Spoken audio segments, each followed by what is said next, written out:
நமச்சிவாயம். ஜெய் வராகி. உலகம் முழுவதும் வாழக்கூடிய நெக்ஸ்ட் ஜென் நேயர்கள் அனைவருக்கும் உங்கள் தாம்பரம் வாராகி ஈசனேசன் ஜோதிடருடைய நல்லாசிகள், வாழ்த்துக்கள். ஜெய் வாராகி, ஜெய் ஜெய் வராகி. குரு வக்ர நிவர்த்தி. குரு பகவான் கார்த்திகை மாதத்திலிருந்து, அதாவது போன நவம்பர் மாதத்திலிருந்து இது நாள் வரையிலும், நவம்பர் 15 டிசம்பர், ஜனவரி, பிப்ரவரி, மார்ச் 4 மாத காலம் குரு பகவான் வக்ரகதியில் இருந்தார். இப்போ நிறைய அன்பர்கள், சாமி நீங்கள் பதிவு போடுறீங்க, இந்த ராசிக்கு மிதுனத்துக்கு நல்லா இருக்குது, கடகத்துக்கு நல்லா இருக்குது, ரிஷபம்லாம் பாடுபடுறோம் ஆனால் ரிஷபத்துக்கு நல்லா இருக்குங்கிறீங்க, மீனத்துக்கு நல்லா இருக்குங்கிறீங்க. இப்படி ஒரு ராசிக்கு நீங்கள் ஏதாவது ஒரு நல்லா இருக்குங்கிறீங்க, ஆனால் எனக்கு ஏன் நல்லது நடக்க மாட்டேங்குது அப்படின்னு நிறைய டவுட்ஸ் கேட்டுக்கிட்டு இருந்தாங்க. அதுக்கு காரணம் சனி பகவான் வக்ரம், அதே போல் இந்த குரு பகவான் வக்ரம். அப்போ கிரகங்கள் வக்ரகதியில் இருந்தால், வக்ரகதினா என்னங்க, நார்மலாக ஒரு பொசிஷனில் இல்லாமல் இருக்கிறது, இயல்பாக வீட்டில் இருக்கிறத விட டென்ஷனாக இருக்கிறது எப்படி இருக்கும், அந்த மாதிரி தான். ஸோ கிரகங்கள் வக்ரகதியில் இருந்த காரணத்தினாலே உங்களுக்கு ஒரு நல்ல ஒரு சுப பலனை அல்ல ஒரு சப்போர்ட்டை பிளானட்டால் செய்ய முடியாமல் இருந்தது. அதிலும் ரொம்ப முக்கியமான கிரகம் இந்த குரு பகவான். அதிலும் ரொம்ப மோஸ்ட் இம்பார்ட்டண்ட்டான ஒரு பிளானட் எதுனா சுப கிரகம் குரு பகவான். அவர் வக்ரகதியில் இருந்ததுனால நிறைய விஷயங்கள் உங்களுக்கு தள்ளி போயிருக்கலாம். இன்றைக்கி நடந்துடும், நாளைக்கு நடந்துடும், இல்லை இன்றைக்கி நல்லது நடக்கும் அப்படின்னு எதிர்பார்த்து காத்திருந்து தள்ளி போயிருக்குமே. ஆனால் அதுக்கெல்லாம் காரணம் இந்த குரு பகவான் வக்ரம். அன்பு பக்தர்களே, இப்போது இந்த குரு பகவான் வக்ர நிவர்த்தி அடைகின்ற காரணத்தினால் உங்கள் எல்லாருக்குமே நினச்ச விஷயங்கள் எல்லாம், எனக்கு இதுவரை நடக்கவே இல்லை அப்படிங்கிற சப்ஜெக்ட்லாம் கூட அடுத்தடுத்து நல்லது நடக்க போகுது. ஸோ இதை முழு டீட்டெயிலாக ஃபுல்லாக ப்ரீஃபாக பார்க்கலாம் பாருங்கள். ரிஷபராசி குரு வக்ர நிவர்த்தி. சார் உங்களுக்கு தான் சார் சூப்பராக இருக்குது, ரிஷபராசிக்கு தான் இது ஜெயிக்கக்கூடிய காலம்.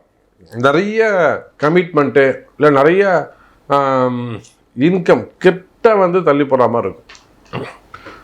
ஒரு இடத்துல நீங்கள் ஏதாவது பணம் கேட்டிருக்கலாம், காசு பணம் கேட்டிருக்கலாம், லோன் அரேஞ்ச் பண்ணியிருக்கலாம், அதெல்லாம் தட்டி போயிருக்கும். அப்படி இல்லைன்னா உங்களுக்கு வர வேண்டிய பணம் காசுகளாக இருக்குது, நீ கொடுத்துட்றேன் அப்படின்னு கமிட்மெண்ட் கொடுத்துருப்பாங்க, அது கொஞ்சம் அப்படியே தள்ளி போயிருக்கும்.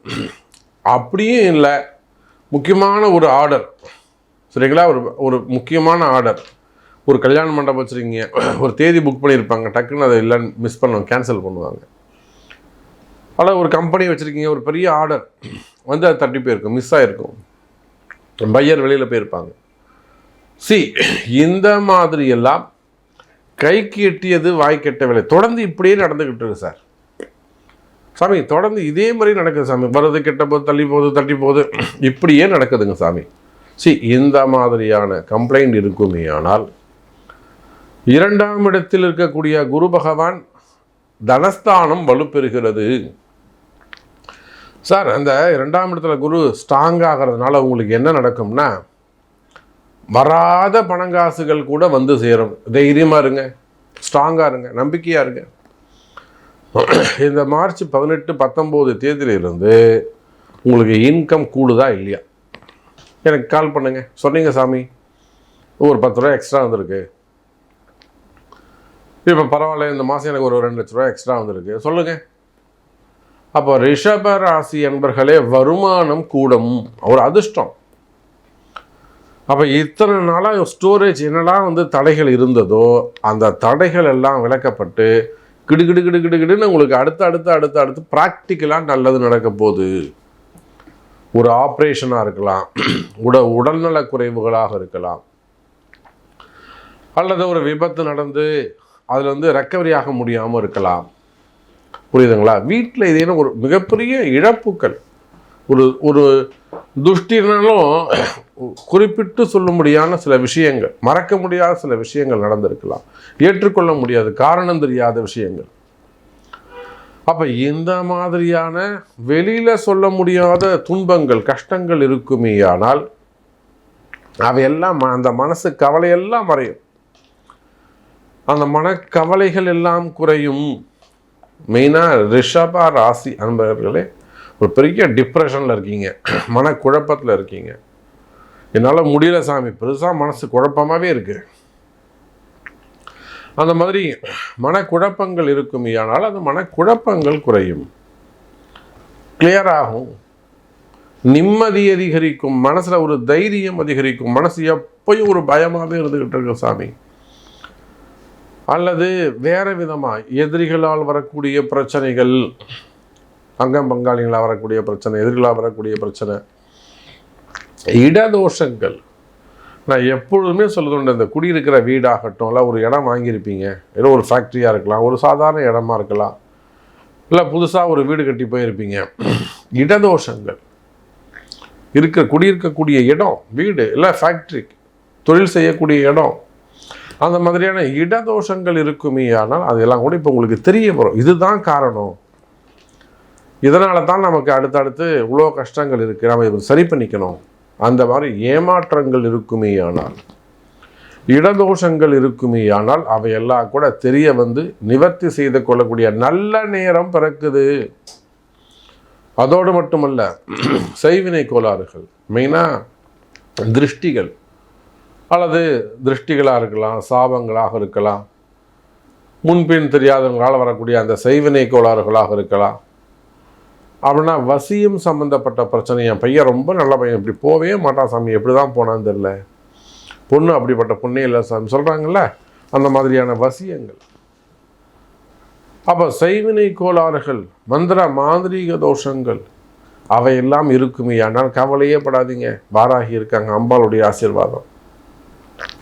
உங்களுக்கு நல்ல நேரம் ஸ்டார்ட் ஆகிடுச்சு, குரு வக்ர நிவர்த்தி அடைஞ்சிட்டாரு, இனிமேல் உங்களை யாரும் ஒன்றும் செய்ய முடியாது, நீங்கள் வெற்றி பெறுவது உறுதி, நீங்கள் நல்லா இருப்பீங்க, உங்கள் குடும்பம் சிறப்பாக இருக்கும், நிம்மதியாக இருக்கும். ஏன் கவலைப்படுறீங்க? அம்பாள் ஆசீர்வாதம், வாராகி இருக்காங்க.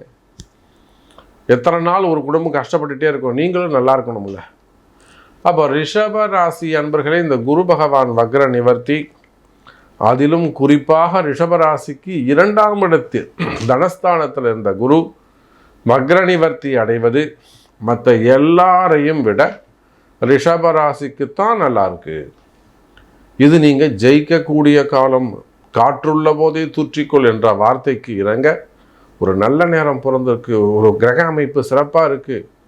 இப்போ போய் அந்த கடன் சுமைகள், கடன் பிரச்சனைகள், எதிர்வழிய தொந்தரவுகள் ஏதாவது இருக்குமே ஆனால் உடனே உங்கள் ஜாதகத்தை கொண்டு, சாமி பாருங்கள், எனக்கு இந்த மாதிரி ஒரு சுச்சுவேஷன் இருக்குது, என்னுடைய ப்ராப்ளம் இதுதான், நான் இந்த மாதிரி ஒரு இக்கட்டான சூழ்நிலை இருக்கேன் சார், நான் இதை ஜெயிக்க முடியுமா, எனக்கு இது இன்னும் எத்தனை நாள் டைம் எடுத்துக்கோ, இல்லை இமீடியட்டாக சொல்யூஷன் கிடைக்குமா, வின் பண்ணிடலாமா அப்படின்னு உங்கள் ஜாதகத்தை கொண்டு இந்த கஷ்டங்களை தெரிஞ்சு அதற்குரிய வழிபாடுகளை, பரிகாரங்களை செய்வீர்களே ஆனால் உலகத்தில் நீங்கள் எந்த மூலையில் இருந்தாலும் சரிதான், ரிஷபராசிக்கு நல்ல நேரம் பிறந்துடுச்சு, சிறப்பான காலம் தொடங்கிடுச்சு.